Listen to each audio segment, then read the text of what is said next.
Hi, ಶುಭ ಮುಂಜಾನೆ ಎಲ್ಲರಿಗೂ. ನಾನಿವತ್ತು ತುಂಬ ಬೇಗ ಎದ್ದಿದ್ದೆ. ತುಂಬ ಬೇಗ ಅಂದರೆ 6:30 ಆಗಿತ್ತು. ಸೊ ನಾನು ಹಳ್ಳಿ ಹುಡುಗಿ ಅಲ್ವಾ, ಎದ್ದ ತಕ್ಷಣ ಬಾಗಿಲು ಸಾರಿಸಿ ಗುಡಿಸಿ ರಂಗೋಲಿ ಹಾಕ್ತಾಯಿದ್ದೆ. ನೆಕ್ಸ್ಟು ಬ್ರಷ್ ಮಾಡಿ ಮುಖ ತೊಳೆದು ಒಂದು ಗ್ಲಾಸ್ ನೀರು ಕುಡಿದೆ. ಅಷ್ಟರಲ್ಲಿ ನಮ್ಮ ಪುಟ್ಟಿ ಬಂದಳು. ಅವಳಿಗೆ ನನ್ನ ಕಂಡ್ರೆ ಇಷ್ಟ, ನನಗೆ ಅವಳನ್ನ ಮುದ್ದಾಡೋದಂದರೆ ಇಷ್ಟ. ಮುಂದೆ ಸ್ವಲ್ಪ ಮನೆ ಕೆಲಸ ಇತ್ತು ಅಂತ ಕೆಲಸ ಮುಗಿಸಿ ಫ್ರೆಶ್ ಅಪ್ ಆಗಿ ನಾನು ರೆಡಿ ಆಗ್ತಿದ್ದೆ. ಯಾಕಂದರೆ ಹೊರಗಡೆ ಸ್ವಲ್ಪ ಕೆಲಸ ಇತ್ತು, ಅದಕ್ಕೋಸ್ಕರ ಮಾಯ್ಶ್ಚರೈಸರ್ ಆ್ಯಂಡ್ ಸನ್ಸ್ಕ್ರೀನ್ ಅಪ್ಲೈ ಮಾಡಿದ್ದೆ, ಹಾಗೂ ಲಿಪ್ಸ್ಟಿಕ್ ಕೂಡ ಹಾಕಿದ್ದೆ. ಸೊ ಹೇಗೆ ಕಾಣ್ತಿದ್ದೀನಿ ಅಂತ ನನಗೆ ಕಮೆಂಟ್ ಮಾಡಿ, ಓಕೆನಾ?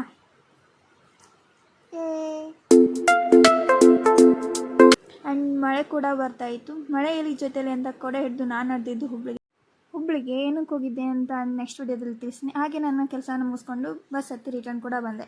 ಸಂಜೆ ಟೈಮಲ್ಲಿ ನಮ್ಮೂರಲ್ಲಿ ಈ ಥರ ರೋಡು ಕಾಣಿಸ್ತಿತ್ತು. ನೆಕ್ಸ್ಟ್ ಮನೆಗೆ ಬಂದು ಫ್ರೆಶ್ ಅಪ್ ಆಗಿ ಈ ವಿಡಿಯೋನ ಇಲ್ಲಿಗೆ ಏನು ಮಾಡಿದೆ, ಏನಕ್ಕಂದರೆ ಆಲ್ರೆಡಿ ಟೈಮ್ ಆಗಿತ್ತು.